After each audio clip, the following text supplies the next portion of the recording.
Hello everyone, welcome to iProperty, your Mind Matter series in partnership with Malaysia Positive Psychology Association. iProperty.com.my believes in assisting agents to improve their personal and professional lives and live the life they really desire in the property industry. In this special episode, I am Johan Amilin, EXCO of Malaysia Positive Psychology Association, and today I will be sharing this topic with you, which is build resilience into your business. Now with resilience, you can reduce vulnerability, improve sustainability, and you can bounce back faster. So without further delay, let's go into this talk here today. How many of you have heard of resilience before? I'm sure some of you have.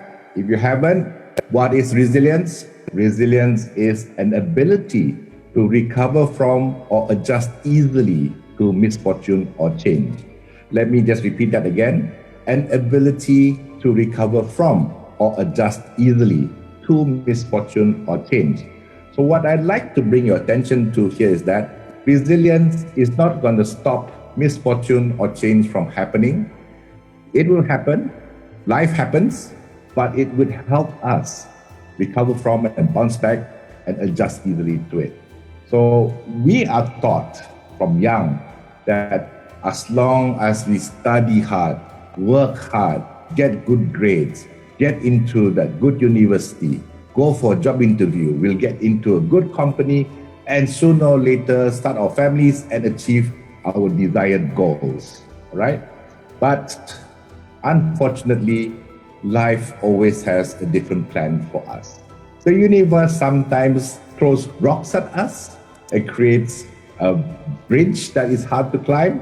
It might even give us oceans filled with sharks that want to eat us, and we have to climb over into another area with sharp rocks. Basically, life gives us challenges and obstacles while we go and achieve our goals. So how does resilience help us? Have you noticed here, with resilience, you can build bridges. You might have a jetty to help you get off the boat and climb that rope. You might have an umbrella to cover you or protect you from the rain. But it doesn't take away the dangers. Basically, what resilience does is allows us to overcome and adapt to these kind of challenges and obstacles in our lives. So this is what resilience is about. And the more resilience you have, the easier it is for you to overcome the misfortune and challenges that life throws up to us. Right? So how does building our resilience help us? It helps us by building up our ability to, again, defend and protect against bad experiences. Not take it away altogether, but defend and protect us against bad experiences. Building up our resilience also helps us stay balanced during stressful periods. Even now, this is definitely a stressful period for everybody.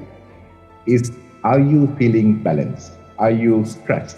Are you feeling mentally, being a bit of distress mentally? So here, if your resilience was strong, it would be able to help us stay more balanced between what we need to do, what we can focus on, and what we are experiencing. Building up our resilience also helps us build up our problem-solving ability.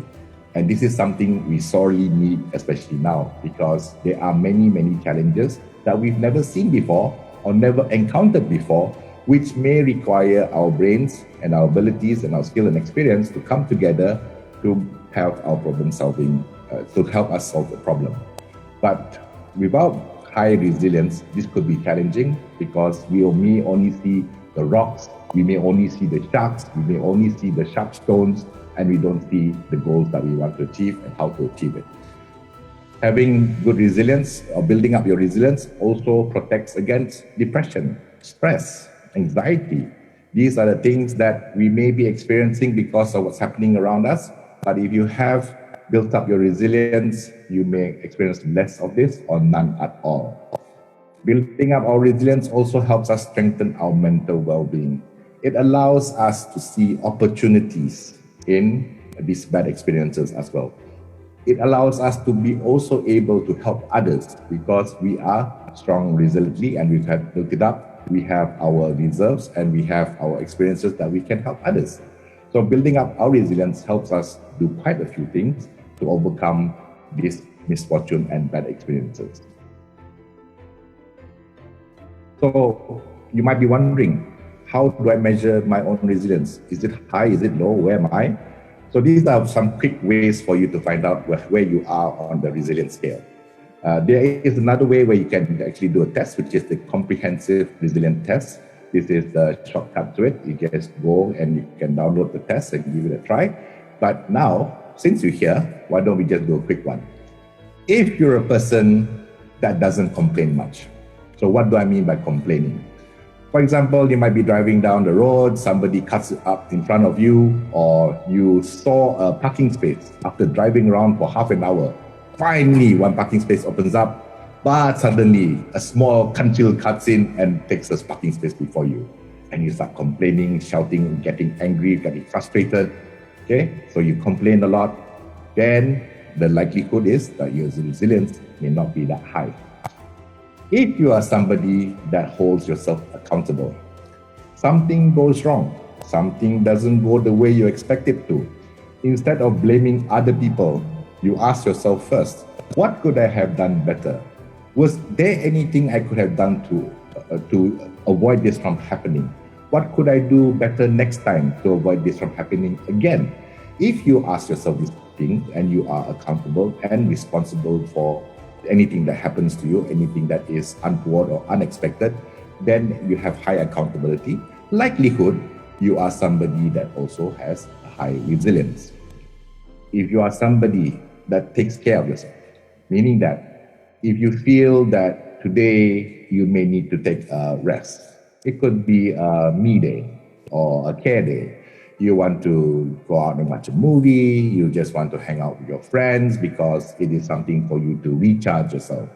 If you are somebody that is connected to your emotions and know when you need to take a break, then likelihood is that you are also somebody that has high resilience because you know when you need to take care of yourself. You have a strong support system. You're close to your family, or you have friends that you can turn to when you need to talk to them about things that you can't talk to other people about. Or you have mentors that you can turn to ask for advice on how you can progress in your career or in your life. If you have a strong support system such as this, then most likely you are also somebody that is highly resilient. If you don't compare yourself to others, oh, that fellow has a nice car, big house, I need to get one too.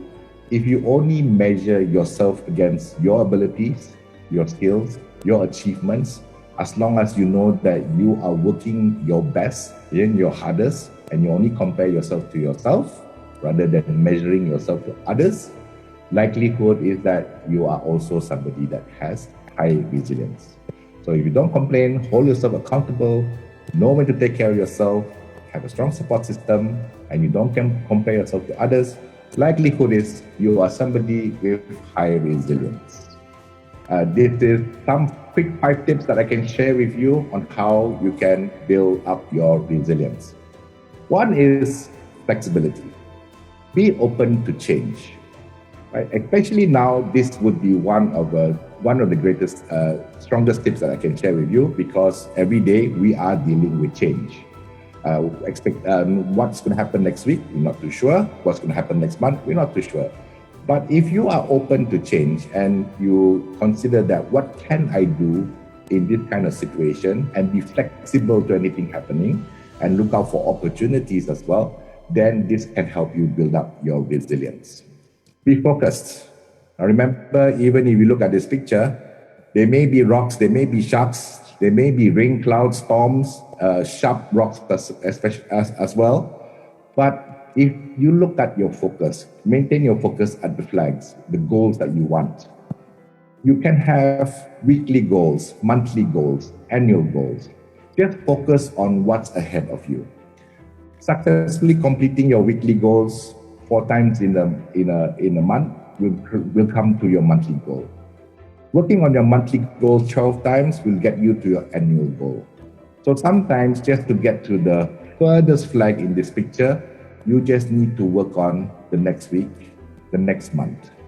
Just stay focused, have a strong mindset, know what your goals are, go for it, and sooner or later you will achieve that goal that you want in your life. Stay focused. Another one is have processes. Because with process, we can go back and see what it is that we can adjust to make us even more resilient and can help us achieve our goals faster. Processes can be like having a schedule book or apps that can help us with our jobs or helping us build our relationships, right? So with apps or schedule books, you can schedule down how many people that you need to contact in a week, how many people you need to follow up. And if things are not going well, you can just go back to that app or that schedule book and say, do I need to improve on more people? Do I need to follow up faster? So having a process gives you the ability to adapt and change and improve it if you need to, or change to another system. So this also helps you build resilience. Another one is having people around you. Find people that you can trust, people that can elevate you, people that can help you, people that can guide you to the next step in your life. This can be family, this can be friends, this can be mentors or people with that experience. Reach out, build your support system, build up the people around you, invest in your relationships, and this can also make you more resilient. The last tip I can share with you is build up your reserves. It can be financial, it can also be your emotional reserves. Of course, in this time, we know that financial reserves are important. So the question here is that, are you reducing your expenses? Are you making your money work harder for you? Where are you investing your money? How are you making it work harder? How are you trying to earn more money? So this is how you can build up your financial reserves. But finance is one part of it. Look at your emotional reserves as well. How do you build up emotional reserves? Are you being grateful? Are you being appreciative? Are you saying kind words? Are you helping others? This is building your emotional reserves, because one day, who knows, you might want others to appreciate you, to be kind to you as well, and what goes around comes around. So these are 5 quick tips I can share with you on how you can build up your resilience, being flexible, focus, have processes in place, invest in your relationship with people, and also have you build up your reserves, financial as well as emotional. Lastly, I want to share with you is this quote: success is a function of your resilience over your failure. Again, quick reminder is that resilience doesn't take away the bad things. It just helps you adapt to them faster and overcome them faster. So failure can happen, but if you are resilient, you will bounce back faster and achieve your success faster. So with that, I'd like to thank you very much today for tuning in to this session.